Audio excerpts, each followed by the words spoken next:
conditions, if the weather's bad, if the rain's there. Sometimes the matches may not work where your lighter might, or your lighter might break, and then, you know, there's just a number of different things, and I've seen it all. And so it's really important to have good, I do a fire kit called redundancy, having multiple things. There are certain things you need to be multiple because things can go wrong. And where's that knife? Here it is.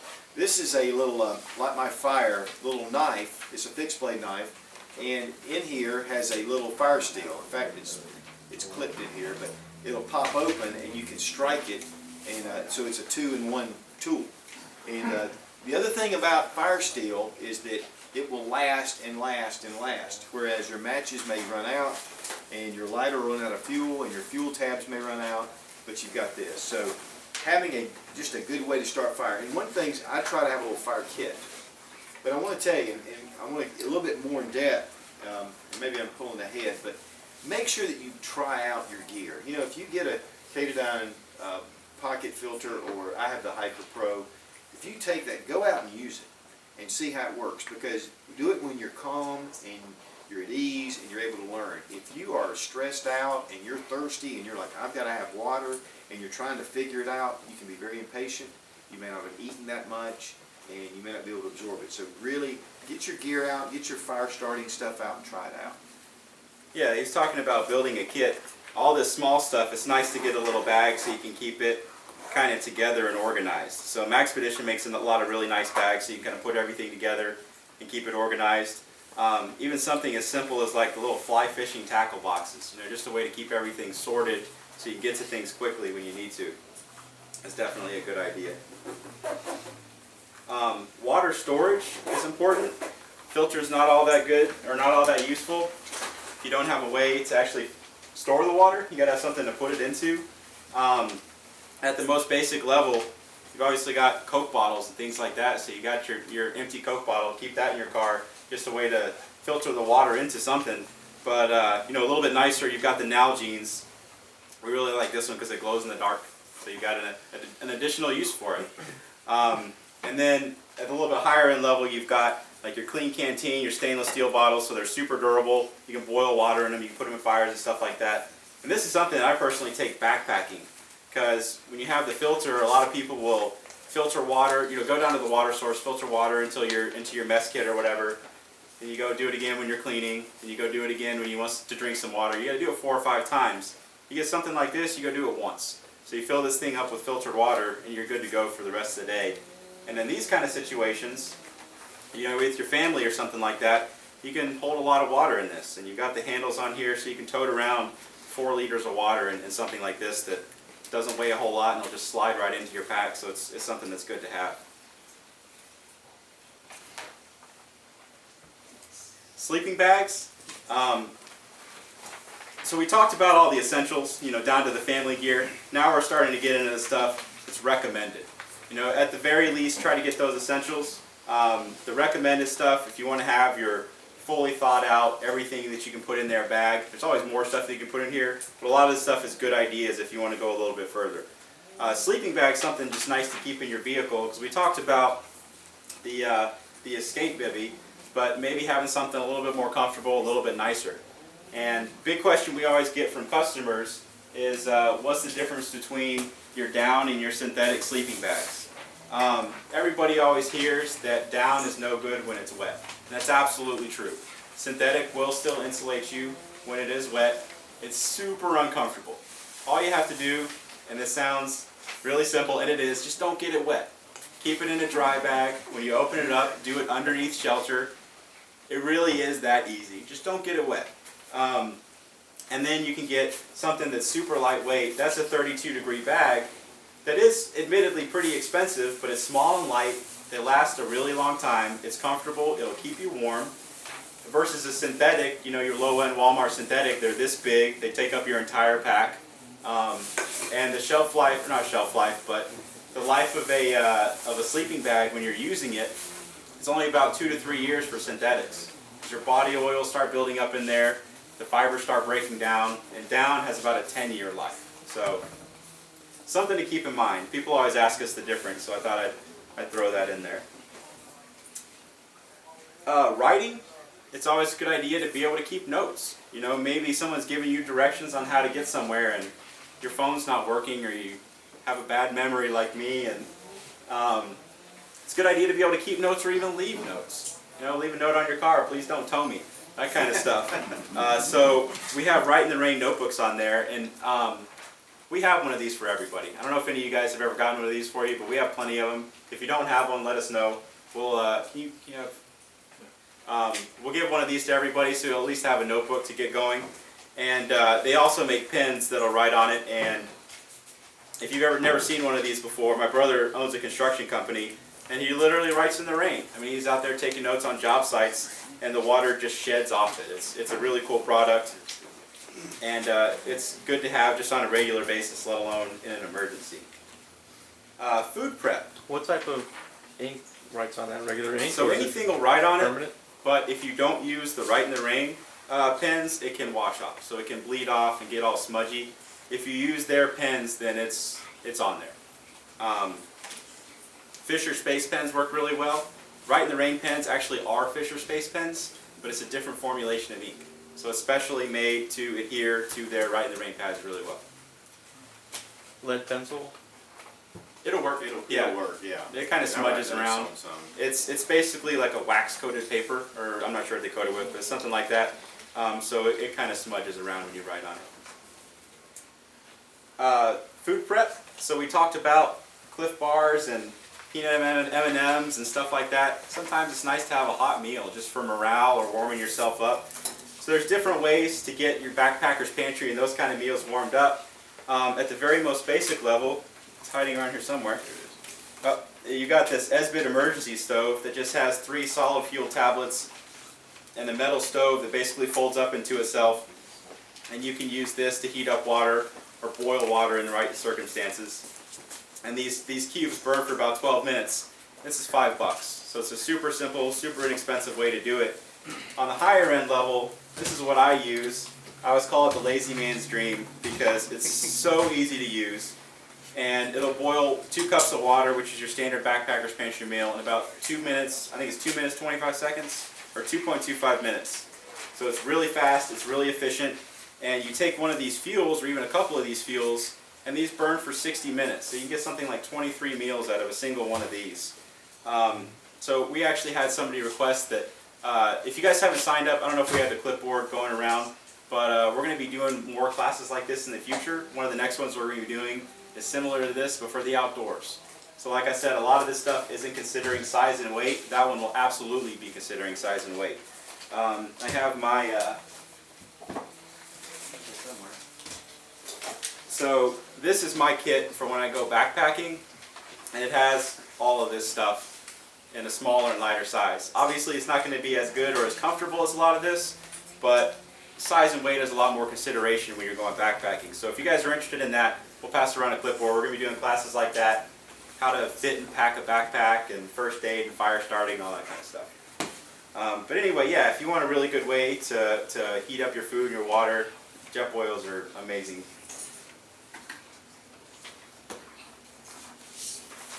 Clothing. I know you think this is important. I think this is important. I didn't put it under the essentials because I think this is something you should have in your car at all times on a basic level, not even for emergencies, not in a go bag kind of thing. I used the example before is you're at a restaurant and my 2-year-old doesn't do this anymore, but you know, you get thrown up on, or you have somebody spill a drink on you, or you cut your pants or something like that. It's a good idea to have a change of clothes in your car. You know, even just some old stuff just at a very basic level, and make it climate appropriate. So right now you wouldn't want shorts and a t-shirt. In the summer you wouldn't want long johns and merino wool and that kind of stuff. Not the heavy stuff anyway. And appropriate footwear. So I talked about the guy before that I saw trudging through the snow and ice in penny loafers. You know, take some trail runners or some boots. I know Don always keeps a pair of boots in his truck. Keep stuff that's appropriate, and then it'll get you home. I should tell that story about that guy in Alabama. I like that. Yeah, there was a guy that I made a video about just bug out bags, go bags, and he was a college student, and I believe he was at Auburn. And when the tornadoes hit, he said he had the bag in this one place, and he saw the tornado coming, and he got it on video. He even sent me the video of it. So he's getting the video. He goes up, he grabs the bag. He and his two roommates get in the middle of the house, and they get in this one room. The tornado hit the house and tore the house all to heck. And then when they finished, he was like, I had this go bag, and he was like, I can't believe I actually made this thing. I mean, it was, kind of like a surprise. And so they went to hike out, but all these trees were down all over the roads, and it was a 12-mile hike out of his neighborhood because there was no way to get out with vehicle. But he said all along the way, he said we were able to pull things out of that bag and help people over and over. He said medical was a big one, but just helping people as they were going along. And he was just like, thank you, thank you. And then he sent me a picture of the house, and it was amazing. But, you just never know when a bag like this can not only help yourself and your family, but to help others. So, it's very critical to just a little bit of planning. So we have some other suggested stuff on there that Don liked, and I like too, so we put that down there under other suggested. Weather radio. It's a good idea to have in your home at the very least, in your vehicle as well. A lot of phones can get them, but again, sometimes phones don't work. So a weather radio that could pick up weather signals. So like you're saying, if you just got hit by a tornado, it's nice to know if another one's coming through. It's a good idea to know what you have approaching you. Phone charging cord, and we talked about this thing, which is awesome if you actually have the cord to charge your phone. So make sure you have the way to get the energy from one thing to the other. Cash. Sometimes people have stuff you want. Maybe you get to a convenience store that has some water or food or something that you need. Put some cash in there. $20 or $50 or $100. A lot of people I've heard, they like the idea of carrying 10 tens. Because that'll give you a decent amount of money if you need it, and $10 is a good denomination for you to be able to get stuff from people. Fixed blade, like we talked about multi-tools. It doesn't do anything really well. Fixed blade is, if you're going to get something in addition to the multi-tool, the fixed blade is it for sure. Because they're super durable, they have a lot of uses, you can do a lot of things with them. Food prep and building shelter and starting fires and basic things that you have to do in these kind of situations. And a fixed blade is just nice and sturdy and durable, and you just beat it up and it doesn't matter. And possibly for self-defense. I mean, it is what it is, so yeah. It's definitely something. Paracord. Paracord's a good thing to have. So gear repair and tying stuff together and building shelters, and when your belt breaks. When your belt breaks, which I actually have done in the past, so that absolutely works. Bandana we talked about. Gloves we kind of touched on. Gloves are nice to have, not just for the nitrile and the medical kind of gloves, but other ways to protect your hands. Maybe you got to move a log out of the way on the road or something like that, or maybe you got to pick up something that's jagged metal. Just some gloves to protect your hands are a good idea. To keep them warm as well, but at the very least just to protect your hands. Local map, if you can still find one. I think people said that you can get them at QT still. QT has them. So local map, because sometimes Google Maps doesn't work. A compass, point yourself in the right direction. That's another class we're going to be doing soon is navigation. So just the basics of using a compass and map. A hat, keep the sun out of your eyes, keep the top of your head protected. If you're balding like me, you don't want to get the top of your head sunburnt. That can be not a lot of fun. Sunglasses, keep your eyes protected, same kind of thing.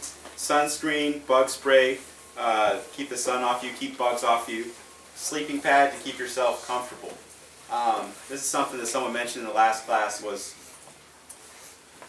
a lot of people don't think about protecting yourself from the ground. When you're in cold weather, a lot of your body temperature is being pulled away by the ground, not by the air. So, you've got a sleeping bag over you or something like that, you still have all your energy being sapped out by the ground. So at the very least, something like the tarp or the bivvy to separate yourself from the ground, at a better level, a sleeping pad that gets you off the ground, away from any dampness that might be on the ground, and also gives you some insulation to help keep you warm. Obviously that's going to be for longer term stuff that you're hopefully not in. Well, too, your soreness and a lot of other things that you experience when you're camping, if the sore you are and the less rest you get, the harder it is the next day to move forward. Yeah. So it's really important. It's like backpacking, like we were talking about. We're going to do another class for that kind of stuff. A lot of people go fast and light, and I go sort of fast and light, but I go more towards the comfort end of things, because getting a good solid 8 hours of sleep overnight after you've been backpacking or hiking through the snow for 8 or 10 hours can rejuvenate you for the next day, and that's essential. Also too, if you pack a little bit too heavy, you know, a lot of people are very critical about the size of the bag and everything, in which you should be reserved. But really, if you get out and you've got too much stuff, toss it out. So, I mean, you know, it's just one of those things. So, sometimes it's better to have a little bit of extra than not, and then again, if it's something that you feel like you don't need, you can toss it. So that's everything we have. Anybody have any questions about anything? Any suggestions or things that they think need to be included, or want to know if they should include it or not? We didn't talk about the trauma kit. Oh, the trauma kit, yeah. So the trauma kit is, out of all this stuff, the thing that I really hope I never have to use. But if you need it, and this is one of the literal immediate lifesavers. So if you've never heard of quick clot, what it is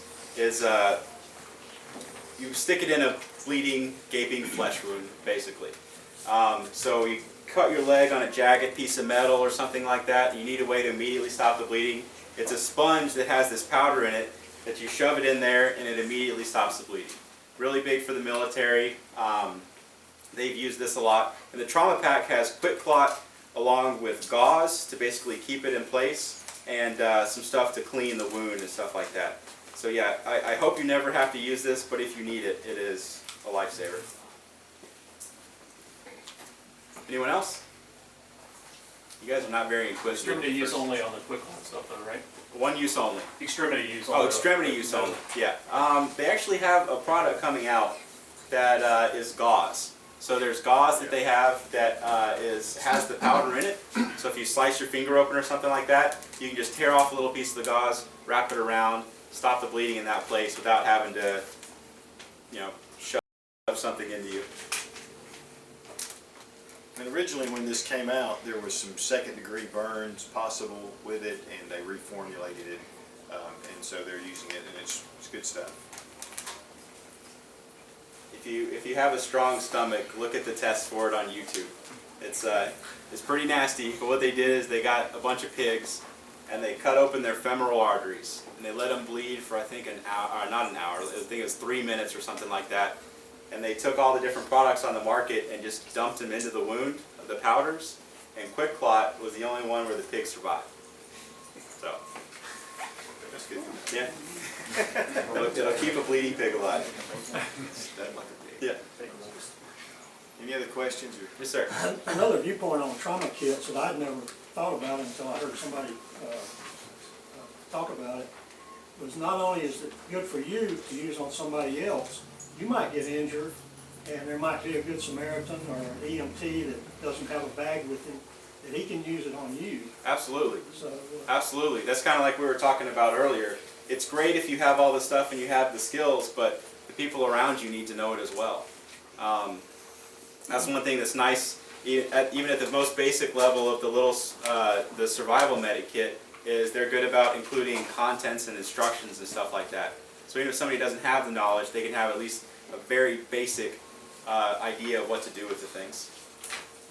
And have it marked so that somebody knows it. So Absolutely. Like the Max Expedition, the red, the Yep. tags, Yeah, bright orange bags, and you know the Max Expedition tags to slap the first aid labels on, or even a Sharpie. I mean, write on there what's in the thing, and just let people know what it is. Basically the same thing he was saying, just make sure it's in your pack where it's readily available on the Yep. outside of a pouch, not buried underneath like this. Yep. That's what the pack that he was just showing. That's kind of nice because they have the straps on it, so you can stick it to the exterior of your pack. Yeah, there you go, and it just rips right off. I've got one of those in my truck. That's Yeah. great. Yeah. Anybody else? You good to go? All right, guys, we appreciate it. Thanks for coming out and listening to us. Yes. Thank you, guys. Thank you.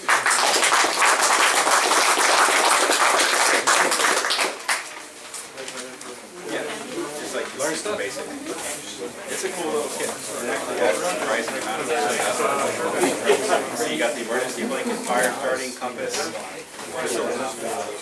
So you got the Tinder quick? So this is basically, I think it's cotton. It's impregnated with petroleum or something like that. Basically, you fluff it up, and then that's a sparker. So you spark it. Honestly, first try is. No, it's a needle. It's like a lighter, so you can flick it down. I think this would it's like $11. There's actually another one that we have that I would recommend if you want your straws. It's made by a company called Untitled. And the reason is, it's one of the very few products on the market that will take care of It's tied in there. I was trying to do that earlier, and I was like, what the heck? He said, it's zip tied. I can do it. I need my Wheaties today. That's a good one. Yeah, I was looking at that. Yeah, I like my Footwear too. Just put out some heat. Slot there. That's awesome. I haven't seen it. I like a lot. Yeah. Can I slide by you? Where I saw it was a company called Co-Motion. Can I slide by you? Appreciate it. CO-Motion. They pretty high-end art in our art. And their world cycling bike. Go